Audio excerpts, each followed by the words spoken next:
Barefoot. Escape on the Underground Railroad. Written by Pamela Duncan Edwards and illustrated by Henry Cole.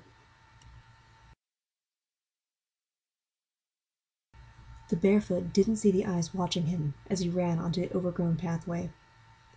In the hour since he had run from the plantation, he had traveled faster and farther than he ever had in his life. He was fearful of what lay before him. He was terrified of what lay behind. The heron's keen eyes had spotted the Barefoot moving furtively towards the pathway. The heron's warning cry had been a signal to the other animals. They had seen many bare feet along their pathway, and they had seen some of them being led away in ropes by the heavy boots. The Barefoot stopped and leaned wearily against the trunk of a loblolly pine. He raised a bottle to his lips. It was empty, and no water flowed into his mouth.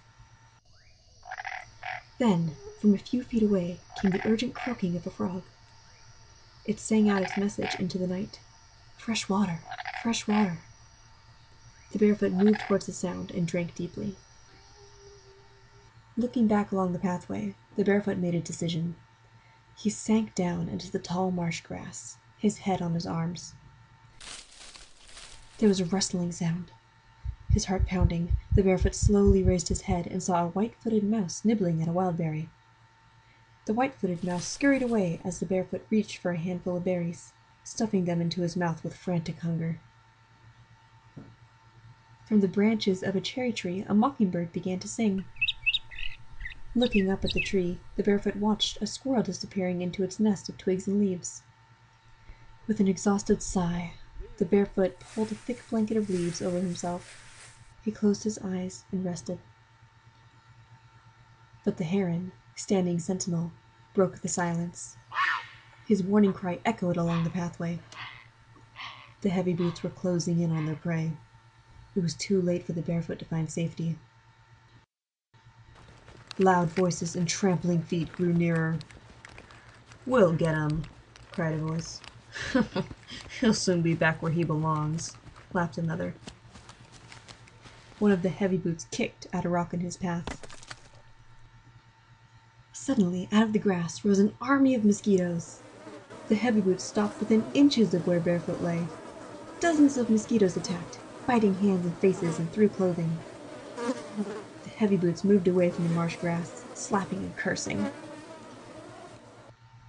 Ahead of them, a shape darted across the pathway. A crackling of branches brought cries of, "There he is!" as the heavy boots crashed their way into the thicket of undergrowth.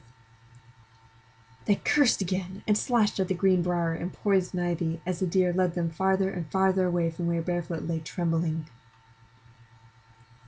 The mosquitoes returned to their hideaways amid the grass. The mockingbird sang again. The Barefoot looked down at his body in awe. Not one mosquito bite was to be seen. Hidden along the pathway, the animals watched the Barefoot. He walked straighter than before, knowing he had eluded his pursuers. The pathway opened out to a wider area. Trees had been felled and logs stacked as if for a fire. Standing a little ways off was a house. The animals heard the quick intake of Barefoot's breath. Did this house represent safety or danger? The Barefoot strained to see the house, but the moon remained behind thick clouds.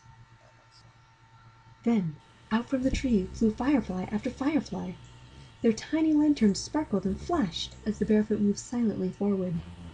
His eyes suddenly made out the shape of a quilt hanging in front of the house. This was a signal of welcome for which Barefoot had been hoping.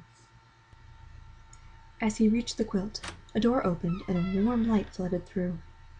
With wonder on his face, the Barefoot glanced back at the pathway he had traveled. He slipped through the door, the noises of the animals following him. To the Barefoot's ears, the sounds were a salute to courage. Silence fell again along the pathway, and the animals slept. But through their dreams, the heron's cry once again screamed a warning. Another Barefoot was approaching.